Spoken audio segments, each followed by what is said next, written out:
ka-seasons! Like, share, and subscribe our channel, The Four Seasons Vlog. Thank you!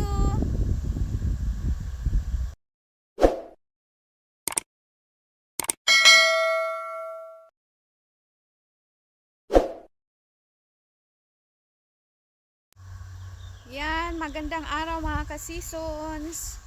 Punta tayo doon sa baba. Ang ganda ng panahon ngayon, napakainit, oh. Mainit na, pero mamayang hapon, sabi kasi ng news, may ano na naman, may storm na naman. Pero alam ko, hindi naman dito. Hindi 'yon na dito sa amin, sa ibang lugar 'yon.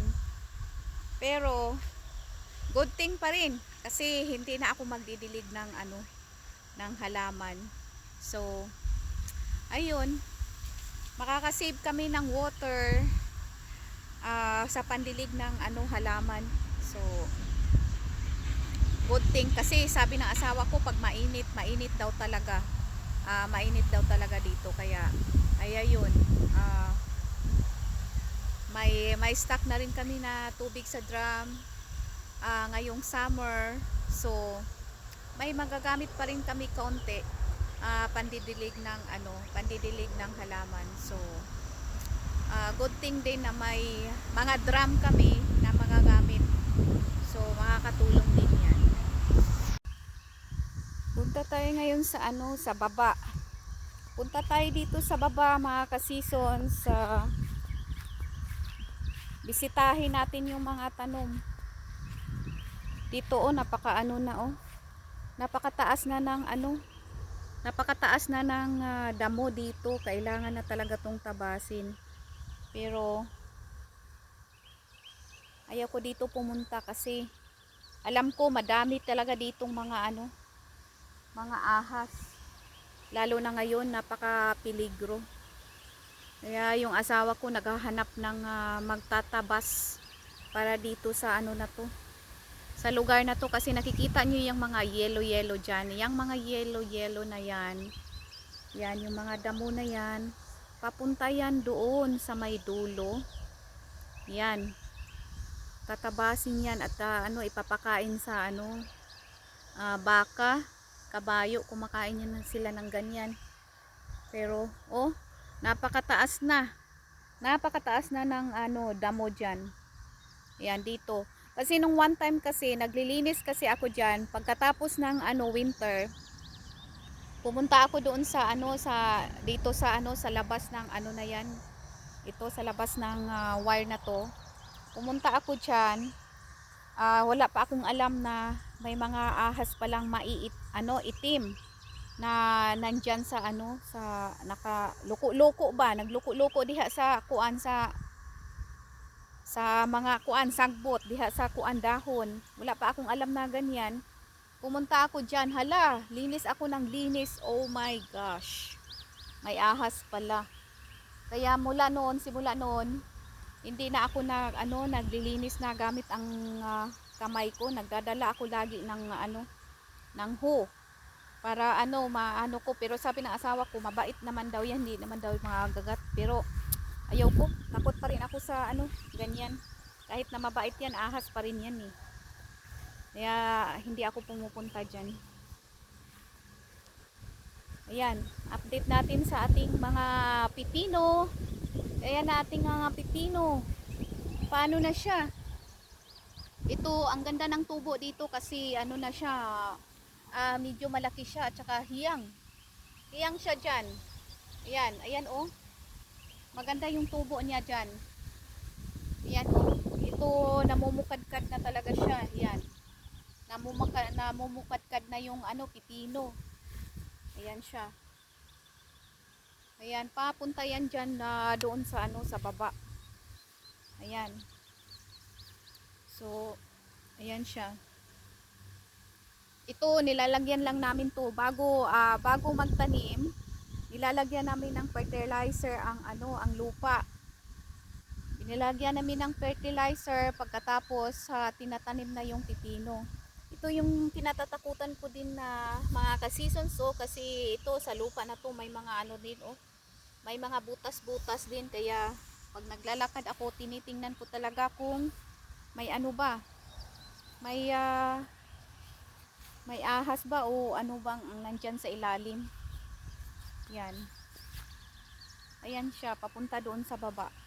Ang pipino. Ayan, nung nakaraang linggo lang kami lilinis dito, mower yung asawa ko. Pinuputulan yung mga damo. Pero ngayon, kaya parang kailangan na naman putol na naman ulit ng damo kasi tumataas na naman. Pag ulan kasi ng ulan, 3 days lang, tataas na naman ulit yung mga damo. 3 days lang, wala na. So, ngayong Sabado or Linggo ng hapon, magputol na naman siya ulit ng mga dyan, mga damo dyan. Yan. May sasakyan. Dito guys, kahit na matanda na dito, 80 years old, 85 years old, kung kung maka-drive sila, kung kaya pa nilang mag-drive, maka-drive sila. So, dito kasi yung mga tao dito, very independent sila sa sarili nila. Hindi sila lang talaga. Kasi nung pumunta kami sa sa hospital, sa eye clinic, pumunta kami doon. Nakikita namin yung mga matatanda na doon, sila lang ang mag-drive. Pero may saklay-saklay na yung mga oxygen sa sarili nila ha. May saklay-saklay na silang mga oxygen, pero pumupunta sila sa hospital na sila lang mag-isa. Nagpapa-check up, sila lang mag-isa. So dito, ang kaibahan lang dito, yung mga tao dito, sobrang sila sa sarili nila, very self-confident sila na mag-iisa lang pumupunta sa mga niyan. Kasi kalimitan din kasi dito, ang iba walang pamilya. So walang mag-aalaga. Kung may pamilya man, yung iba nasa malalayong lugar. Kaya ganun, napakahirap ng ganyang klaseng sitwasyon. Yan ang mga ka-seasons. Ito naman tayo sa kabilang side. Ito, 3 lang talaga ang nabuhay dito papunta doon sa dulo, o 3 lang. Tinataniman na namin ulit ng buto na talaga siya.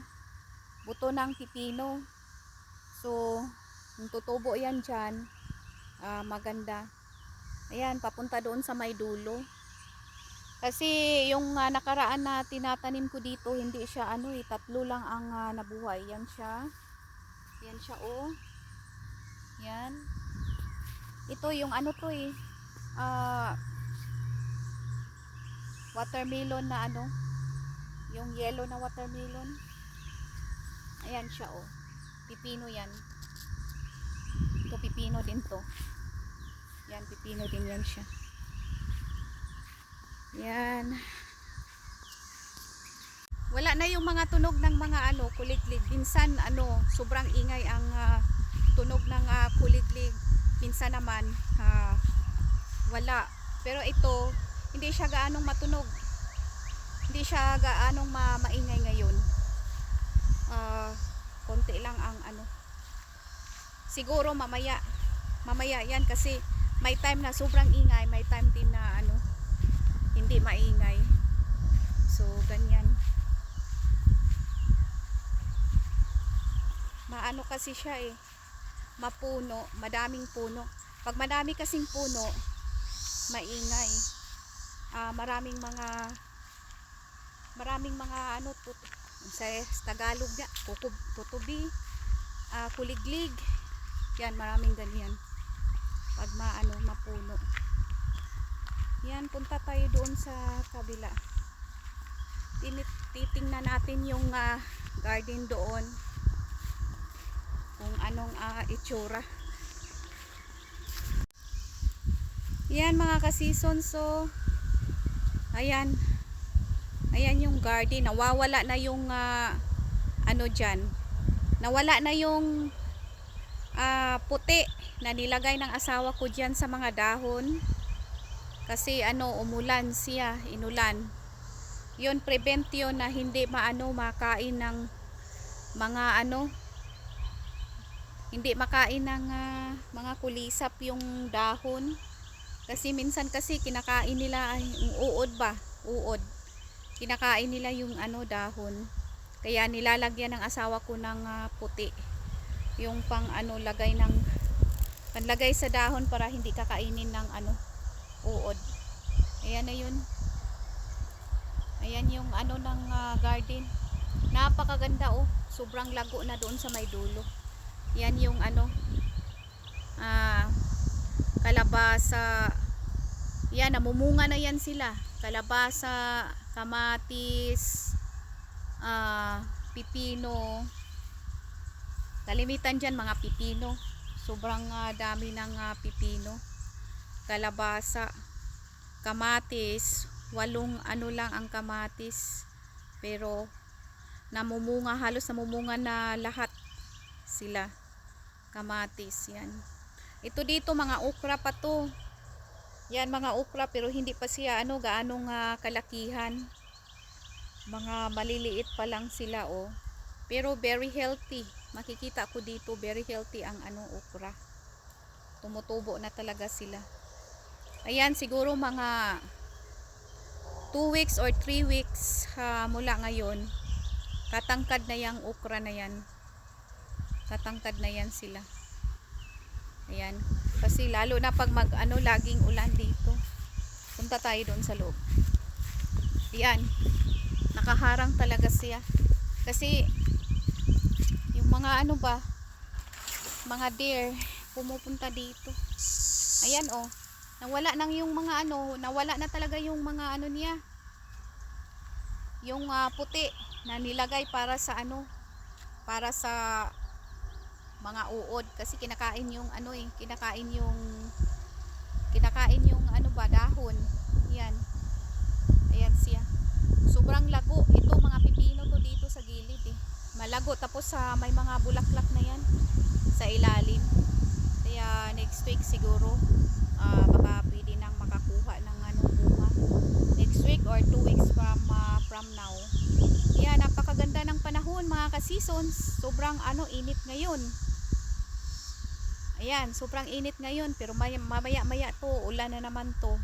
Pero maganda yan kasi hindi na tayo magdidilig ng mga pananim. Yan yung mga okra natin. Ayan. Yan. Ang ganda ng tubo ng okra. Oh. Yan. Siguro 2 weeks mula ngayon tatangkad na yan. Yan. Kasi namukadkad na yung dahon. Yan, papunta doon yan sa may sa may dulo. Ayan.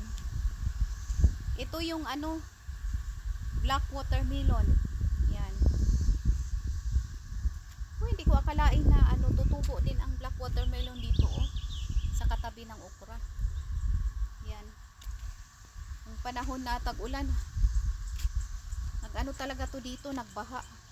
Diyan nang galing ang tubig kaya yan hinaharangan ko diyan, parang nilagyan ko ng pilapil diyan para yung tubig hindi makababa. Yan, pero sa ngayon okay naman siya. Hindi naman nakapasok. Ayan siya oh. Yan. Ang mga okra. Yan mga ka-seasons oh. Yung yung pipino. Ayan. Ayan na siya. Ganyan na siya kalaki. Oh my God. I'm so excited. Ayan. Ayan na yung pipino. Ayan na mga ka-seasons. Ayan na. 2 weeks or 3 weeks from now. Ayan na. Makaano na tayo ng pipino. Maka-harvest na tayo ng pipino na ito. Yeah, me too. I'm excited. Yan. Yan mga ka-seasons. Oh, ang daming bunga na. Oh my gosh. Ang daming bunga ng pipino. Ayan. Ayan. Ayan pa mga ka-seasons. Oh my gosh. Ang dami na nila. Ayan, nakakatuwang tingnan. Ang dami ng bunga. Dito din oh. Oh, dito medyo malaki-laki na. Ayan, mga ka-seasons. Oh, ano yan, oh? Yan. Oh my gosh, ang laki. Ito yung pinaka nakikita ko. Yan. Yan, mga ka-seasons. Yeah. I mean, they're just covered in cucumbers. Yes. They go in the pins, no? The Oh, ano? The cucumbers. Yeah, halos lahat sila nagbubunga na, nasa ilalim. Ayan. Yung mga pipino. Yan na sila. Kailangan mong hawiin yung mga ano, kailangan mong hawiin yung mga ano niya, dahon, para makikita mo yung bunga. Ito pag mag-harvest na, hawiin talaga yung dahon para makikita yung bunga nandyan sa ilalim. Ito oh, may mga bulaklak na dyan. Yan, mga pipino yan, mga pipino. Yan. So dito oh, may nakikita ako baby maliit na pipino, baby pipino. Yan siya. Yan. Yan, ito medyo malaki-laki na. Oh? Yan mga ka-seasons oh. Yan. Pipino. Ayan, mayroon pa sa ilalim. Ayan, ko kung nakikita nyo ba. Ayan, malaki na. Yan siya. Yan mga ka-seasons. Nako. Mag-harvest na tayo ng pipino nito next week. Yan. Medyo malaki na siya. Oh my gosh, I'm excited sa pipino. Yes, a lot of cucumbers, my love. No need to buy cucumbers na. Yeah, it's a fresh cucumbers. Yan, hindi na kailangan magbili ng pipino kasi may ano na, may bunga. Uy, napakasarap naman ito sa salad. Kahit na salarin ba, pickled pipino. Uy, sausaw lang sa asin. Bisan pag isawsaw sa asin, dayon na hugasan, sausaw sa asin, kaunon. Bisan pag walay asin-asin, agkoy. Pagkanindot. Lami kaayo ang pipino. Lami kayo ang pipino. Yan yung ano din oh, ready na pud to. Ready na pud ning mga kuana, kalabasaha. Madami na din. Oh. Ready na to. Ready para sa pangluto. Fresh na fresh, oh. Kalabasa. Namunga na. Ayan. Yan mga ka-seasons, oh, kung bana kugihan kaayo. Oh. Oh, tingnan nyo. Nagdadamo siya dyan. Binubunutan niya ng damo yung pananim. Yan, ang dami kasi mga eh. Ang daming mga damo. Ayan eh. Tingnan nyo siya. Kahit ng asawa ko, mga ka-season. Yan, maglilinis siya.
asawa ko. Yan.